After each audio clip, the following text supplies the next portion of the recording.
नमस्कार and welcome you to World Affairs. मैं हूं प्रशांत धवन। सो रिसेंटली आपने सुना होगा कि इंडिया ने कैंसिल कर दी है मिसाइल मिलिट्री हेलीकॉप्टर की डील्स। यहां पर आप देख पाओगे, इस पे आर्टिकल है, government cancels chopper missile import deals under make in India push. और ये तो अब बस शुरुआत है।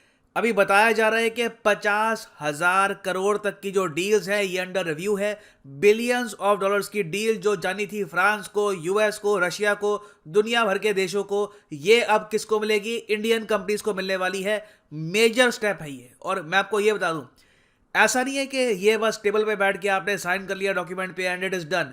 इसके पीछे बहुत ज्यादा करेज लगती है, फेथ लगता है अपनी कंपनीज पर। क्योंकि इससे पहले आप अगर देखो 1980s में, 70s में, उससे पहले भी आप अगर जाओ, इवन आप अगर 1990s अर्ली 2000 में देख लो, तो मेक इन इंडिया डिफेंस कभी प्रॉपरली इतना सक्सेसफुल हो नहीं पाया। क्योंकि घूम फिर के ना जब बात आती थी डिफेंस को परचेज करने की, तो जो कमिटीज बनती थी, जो डिसीजन मेकिंग बॉडीज थी, वो डिसाइड करते थे कि बाहर का ही ले लेते हैं, सेफ है, टेस्टेड है, उनको पता है टेक्नोलॉजी के बारे में, तो फ्रांस से ही ले लो या फिर रशिया से ही ले लो, रिस्क क्यों ले मेड इन इंडिया लेकर। मगर सरकार देखो यहाँ पर फेथ दिखा रही है अपनी कंपनीज पर। और ये मैं बता रहा हूं आपको, बहुत ही मुश्किल निर्णय सिर्फ इसलिए नहीं है कि आपको अपनी कंपनीज पर फेथ दिखाना है। आप इस वक्त जरा सोच कर देखिए, दुनिया भर में जो मेजर डिफेंस कंपनीज हैं ये अपने सरकारों को कंप्लेन कर रही होंगी कि इंडिया हजारों करोड़ों की जो डील है ये हमसे छीन लेगा, ये अपनी कंपनीज को ये डील दे देंगे, इनके हाथ से बिलियंस ऑफ डॉलर्स का बिजनेस जो इनके पास आ सकता था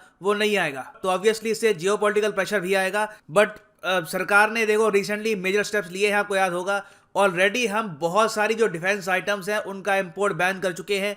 टोटल दिसंबर 2022 तक 351 डिफेंस आइटम्स हो जाएंगी बैन। मतलब कि भारत सरकार ने इंडियन आर्मी, नेवी, एयरफोर्स सबको ये कहा है, आपको ये सब जो आइटम्स है, ये तो खैर बस कुछ आइटम्स है, इसके अलावा और भी बहुत सारी है, मगर मेनली ये जो आइटम्स है, आपको अगर मान लो सिंगल इंजन लाइट हेलीकॉप्टर चाहिए, आपको अगर helicopter launch anti tank missile चाहिए, ये इजराइल से, यूएस से और कहीं से नहीं आएगा। It will be made in India. तो इस स्टेप की जो इंपॉर्टेंस है डिस्कस करते हैं। कौन कौन सी डील कैंसिल हुई है, कौन कौन सी डील्स अभी भी हमने जिंदा रखी है, ये हम डिस्कस करेंगे। और चाइना इन स्टेप्स के बारे में क्या कह चुका है ये भी हम जानेंगे। बहुत कुछ आपको जानने को मिलेगा। मगर आगे बढ़ने से पहले आपसे एक क्वेश्चन पूछूंगा। क्वेश्चन यहां पर यह है, देखो आज है 15 जनवरी। 15 जनवरी मतलब के इंडियन आर्मी डे। आपको बताना है कि इंडियन आर्मी डे हम 15 जनवरी को क्यों सेलिब्रेट करते हैं। ऑप्शन ए, देश को पहला इंडियन आर्मी चीफ मिला था। सेकंड, पाकिस्तान ने इस दिन किया था surrender. Third option, Siachen capture कर दिया था। फोर्थ ऑप्शन, 1965 की जो वॉर है ये खत्म हो गई थी। कमेंट सेक्शन में करिए उत्तर। सही आंसर आपको मिलेगा वीडियो के एंड में। तो जो डील्स यहां पर कैंसिल करी है, इसमें से देखिए जो मेन डील है, एक तो है short range surface to air missile की। याद रखिएगा, यहां पे मैं कह रहा हूं सरफेस टू एयर मिसाइल। ये हम कहां से परचेज करने वाले थे? देखिए हमने डिसाइड किया नहीं था, मगर मोस्ट प्रॉब्ली ये डील जाने वाली थी इजराइल या फिर रशिया के पास। तो ये डील तो हो चुकी है कैंसिल। उसके अलावा हम 14 चॉपर्स परचेज करने वाले थे फॉर इंडियन कोस्ट गार्ड। ये भी हम लेंगे इंडियन कंपनी से ही। हाउएवर मैं यहां पर ये ऐड कर दूं कि बताया जा रहा है कि जो हैमर मिसाइल की डील थी ये कैंसिल नहीं करी हमने। जो सरफेस से एयर में लॉन्च होगा मिसाइल, ये तो कैंसिल हो गई है। मगर जो एयर टू ग्राउंड मिसाइल है, हैमर मिसाइल फ्रांस का, ये हम परचेज करेंगे क्योंकि ये काफी इंपॉर्टेंट है।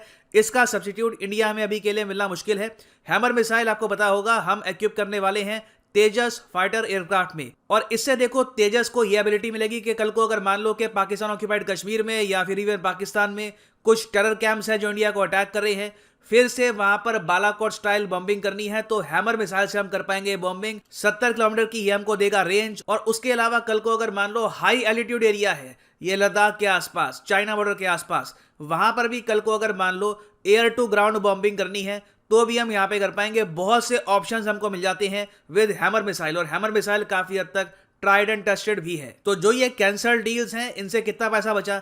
देखिए डेफिनेटली बिलियंस की डील थी, अपने आप में बिलियंस ऑफ डॉलर्स की डील थी। मगर ये बस शुरुआत है। सरकार ने भी ये भी कहा है कि 50,000 करोड़ की जो और डील्स है ये भी हमने डाल दी है रिव्यू के अंडर। मोस्ट प्रॉब्ली इनमें से जो मेजॉरिटी ऑफ डील्स हैं ये भी हो जाएगी कैंसिल। इसमें सबसे बड़ी बात देखिए, पोसाइडन सर्वेलेंस एयरक्राफ्ट। आपको पता होगा अमेरिका से हम परचेज करते हैं P-8 सर्वेलेंस एयरक्राफ्ट। ये सबमरीन हंटिंग के लिए होते हैं। ये हम 6 और परचेज करने वाले थे। ये पॉसिबिलिटी है कि इंडिया ये डील कैंसिल कर ले, तो मतलब कि इंडियन सब्स्टिट्यूट इसका आएगा। बहुत ज्यादा बड़ी बात है। अगर ऐसा सर्वेलेंस एयरक्राफ्ट हम इंडिया में बिल्ड कर लेते हैं, इसको प्रॉपरली यूज करते हैं, मैं आपको बता रहा हूँ बहुत से देश कल को इंटरेस्टेड होंगे इंडिया से बाय करने में, क्योंकि अमेरिका का जो P-8 सर्विलेंस एयरक्राफ्ट है बहुत एक्सपेंसिव है। ये जो 6 एयरक्राफ्ट हम परचेज करने वाले थे, इनकी ही टोटल कॉस्ट होने वाली थी $1.8 बिलियन, मतलब कि रफली आप मान के चल लीजिए 12,000 से लेकर 13,000 करोड़ रुपए। It is a huge amount. Actually आप कह सकते हैं जो डील्स अंडर रिव्यू है उनमें से सबसे बड़ी डील तो यही है। उसके अलावा club anti ship cruise missile ये हम परचेज करने वाले थे फॉर आवर नेवी, और उसके अलावा Russian made very short range air defence missile system अपनी आर्मी के लिए, ये भी लग रहा है कि इंडिया परचेज नहीं करने वाला। फिर इस सब के अलावा सरकार ने कमोव अटैक हेलीकॉप्टर की जो डील है, बिलियंस ऑफ डॉलर्स की डील थी विद रशिया, करीब 1.2 से लेकर 1.3 बिलियन डॉलर की डील, ये भी डाल दिया इस लिस्ट में। और ये देखो, ये मैंने आपको बता दिया कि ये डील कैंसिल होने वाली है। इसमें मैंने वीडियो बनाई थी कि how Biden is stopping an important defence deal between India and Russia. Basically जो बाइडन ने क्या किया था कि काटसा सैंक्शंस के जरिए जो कमोव हेलीकॉप्टर का इंजन है जो बनाती है एक फ्रेंच कंपनी साफरान, उनको ये कह दिया कि इस डील से पुल आउट कर लो। तो साफरान सेंस यहाँ पर पुल आउट कर चुका है। रशिया ने कहा कि हम अपना खुद का इंजन बनाएंगे। इंडिया इतना कॉन्फिडेंट था नहीं उसको लेकर। तो ऑल टुगेदर अब लग रहा है कि कमोव अटैक हेलीकॉप्टर हम रशिया से परचेज करेंगे ही नहीं, या तो हम इनको इंडिया में ही बनाएंगे, या फिर हो सकता है कि किसी और कंट्री के साथ हम एक मेड इन इंडिया प्रोजेक्ट में मिलकर कोलैबोरेशन के जरिए जो ये चॉपर्स हैं ये बनाए इंडिया में। तो बहुत सारा बिजनेस है, बहुत सारे प्रोजेक्ट्स हैं, इससे बहुत सारी नौकरियां भी जनरेट होगी इन इंडिया। सरकार का मैं कहूँगा बहुत ही ब्रेव मूव है और सही भी है, क्योंकि मैं आपको ये बता दूं, अभी तो चलो हम सुन रहे हैं 50,000 करोड़ रुपए, ये कितना हो गया? ये 10 बिलियन भी नहीं है। This is not even $10 billion.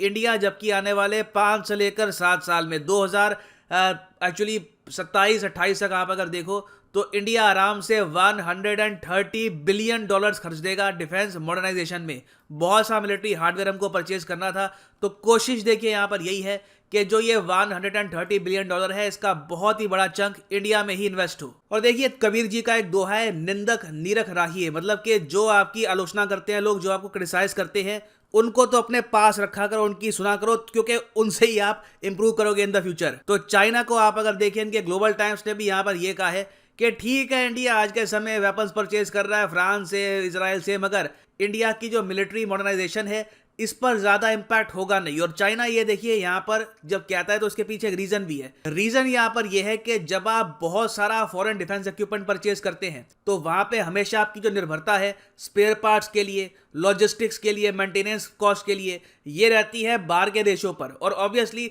जब आप बाहर की टेक्नोलॉजी प्रोक्योर करते हैं तो मेंटेनेंस कॉस्ट भी आपको एक्स्ट्रा पे करनी होती है। ओवरऑल आप ज्यादा खर्च रहे होते हो और उसके बदले में जो आपको एक्चुअली चाहिए वो मिल नहीं रहा होता। चाइना को आप अगर देखें तो मेक इन चाइना डिफेंस उनका बहुत ही सक्सेसफुल रहा है और उससे हम काफी कुछ सीख सकते हैं। और एक्चुअली मैं कहूंगा काफी हद तक हम सीख भी चुके हैं, क्योंकि इन द फ्यूचर जो ये अटैक हेलीकॉप्टर है जो इंडिया में बनेंगे, इनकी मेंटेनेंस आराम से होगी, स्पेयर पार्ट्स की कोई प्रॉब्लम आएगी नहीं, लॉजिस्टिक्स का कल को कोई इशू नहीं होगा। और याद रखिएगा, this is the key to the battle. ये इंडिया का जो सबसे बड़ा थ्रेट है आज के समय चाइना, जो हमारे former Chief of Defence Staff कह चुके हैं, India's biggest threat is China. ये खुद ही कह रहा है कि logistics and supplies for military are the key to battle. China ने इस बात पर काफी फोकस किया है, मेक इन चाइना पर फोकस करके। Now it is time to build make in India defence even further. And finally वापस आते हैं अपने क्वेश्चन पे कि 15 जनवरी को ही हम आर्मी डे क्यों सेलिब्रेट करते हैं। तो सही उत्तर इसका ये है option A, the nation got its first ever Indian Army chief, जो थे करियप्पा साहब। 15 जनवरी 1949 में ही was made the Indian Army chief, और इसलिए हम सेलिब्रेट करते हैं 15 जनवरी को as Army Day in the Republic of India. Finally यहाँ पर मैं ये भी ऐड कर दूं कि अनअकैडमी का जो यूपीएससी कोर्स पर डिस्काउंट था ये कुछ दिन के लिए एक्सटेंड हो गया है। 19 जनवरी तक ये जो ऑफर एक्सटेंड हो चुका है। कमेंट सेक्शन में जाइए, यहाँ पे आपको मिलेगा ये link, click on this link और यहाँ पे आप परचेज कर पाएंगे ये unique combo package by Unacademy, जिसके अंदर आप यूपीएससी प्रीलिम्स, मेंस, ऑप्शनल आपकी चॉइस का, geography, history, which ever you want to choose, ये आप कर सकते हैं चूज। और you can buy this course. अगर आप के पास टाइम है 2-3 साल का, आराम से 2-3 साल में आपको प्रिपेयर करना है for UPSC, you can by the 36 month course. अभी के लिए ऑफर ये चल रहा है कि अगर आप ये जो 18 मंथ का कोर्स परचेज करते हैं तो आपको 3 मंथ्स एक्स्ट्रा मिलेंगे और 10% डिस्काउंट भी यहाँ पे आपको मिलेगा। सिंपली आपको यूज करना है code PD10 and the prices will fall. So use the code PD10 and save money. So इसी नोट के साथ ये है वीडियो का अंत। Thank you for listening and as always God bless you all.